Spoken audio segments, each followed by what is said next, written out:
right, so I found a random Australian in the back of a van. Who are you? I am Marty. I'm a Subaru-loving Australian with a YouTube show called MightyCarMods. And my name's Moog, and I love Minis and Hondas, and I take parts from Hondas and put them in Minis, but I particularly love Hondas. What's the worst car to modify? Let's just get real here, Martin.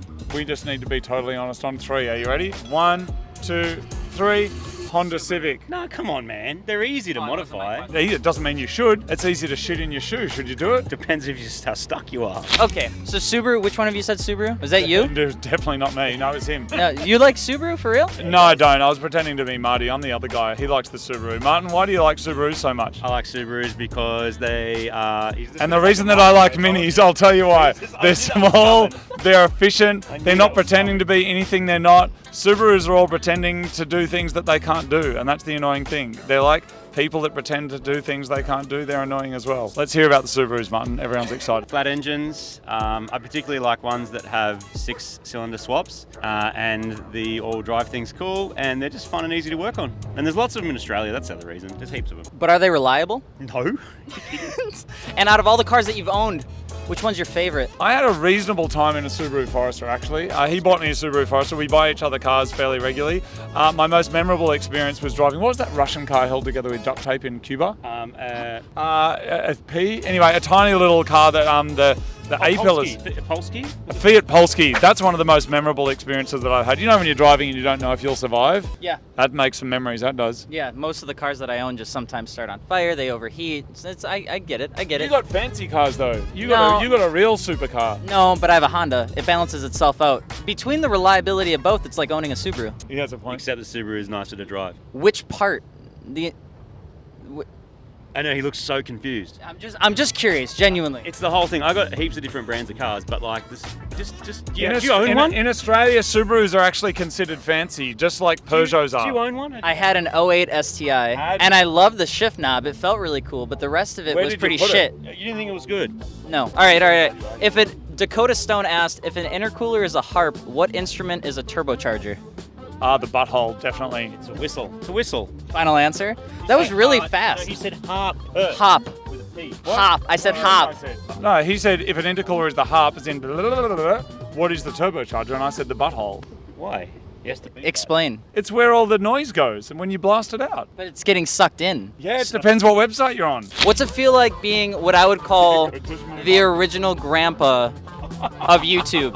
Okay. Before Gen Z, before there were millennials, before there was Facebook and MySpace, there was these guys. MightyCarMods. We called ourselves the original grandpas. This is year 16 of making YouTube content. I'm down with it, you know? I'm not only down with it, I'm proud of it. Yeah. Because so much stuff comes and goes, man. And you got to ask yourself why. Did it get too stale, or did people just get over it? I'm having so much fun. I love playing with cars, and I think that's the genuine thing that we actually really like working on cars. We like hanging out. We mostly, above all that shit, just like making stories, man. It's just fun making good stories and being entertaining and having a good time. And it does sound cliche, but back when we started on our YouTube, there was no monetization, no one was influencing, no one was doing brand deals.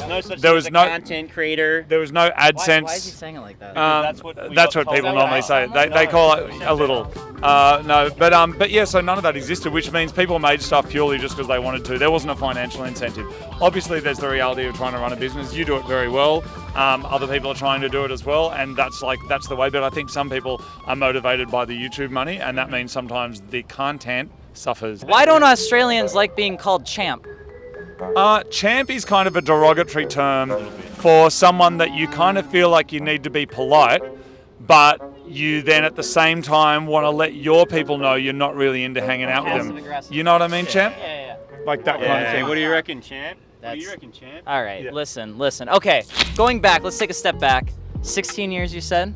When you started getting into content creation, was there anybody that you looked into for inspiration back then? Do you know, I was really inspired by musicians actually, because we were both musicians. That's our kind of first love. And so looking at how bands put on concerts, then performed, then sold merch, then toured. We kind of looked at it more from a band model than a YouTube model. So we're like, and so because of that, you know, we ended up doing like a few shows around Australia, doing live shows where instead of just kind of doing a meet, we hire a racetrack. People can come, they can race our cars from the show or drag race against us and stuff like that, which was kind of fun. I think a huge difference compared to some of the earlier stuff. So if you ask what's before YouTube, the obvious one is when it comes to cars, Top Gear, Fifth Gear, like stuff that's on TV. But I also felt very inaccessible. And the thing that changed with social media and YouTube is suddenly you could have a meet and people were doing the same stuff. You had the back and forth, which you know with your audience as well, and you know building that community. I think that's different. We went to a Top Gear event early on, like 2012 and something. They invited us, right? Well, like we were like we guests. set up a stand. It was cool. It was a fun day. It was a good festival atmosphere, but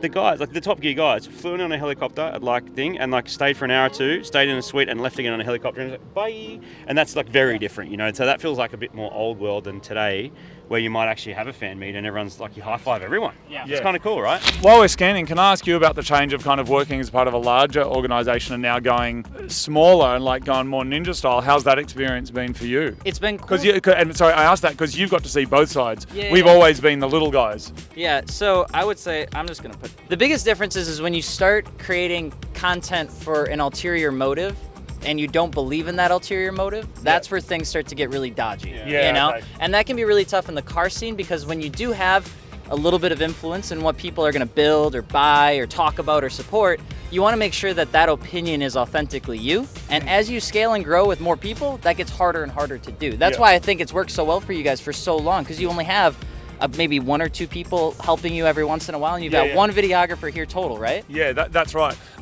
But I think so much of this is about story, and that's why when I saw you, you look quite different in real life, by the way, to the internet. Better or worse? I mean, just different. Thank you. Do I as well? Like when you see someone from real life, because you'd seen our videos before, right? Yeah. Oh, of course. And because I watched a bunch of your videos that you'd made when we were doing our, it was either Mark 7 Golf R or it was Mark 7 GTI.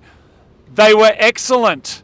No, I actually really liked them, and I actually remember you were talking about stuff, and I remember screen grabbing stuff and writing notes. It is very rare. I don't watch YouTube. Like everybody goes, do you watch this channel or that channel? I don't watch them, you know. I like to have the time to watch it all the time, but it's like you're making it too, right? And so it's very rare that I have the time to watch something. I was watching some of your videos, and they're actually super helpful because some of the specs that you gave on wheels, I used that to inform me actually buying wheels for my car. So you did a good job anyway, is the point that I'm trying to make.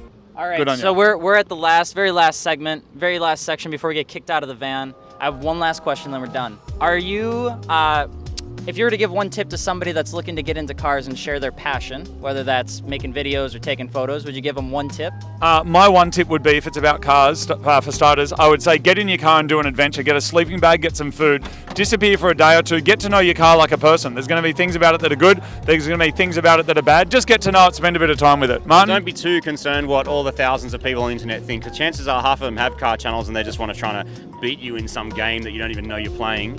And just actually like try and remember why you did in the first place. What do you love about it? Work on that. Thank you. I don't say this on my own channel, but I'll say it for his. Make sure you leave a comment and subscribe because he's a nice dude. He's making good content. So thank you for interviewing us. Thank you. Interview in a van. Thank you, guys. Bye.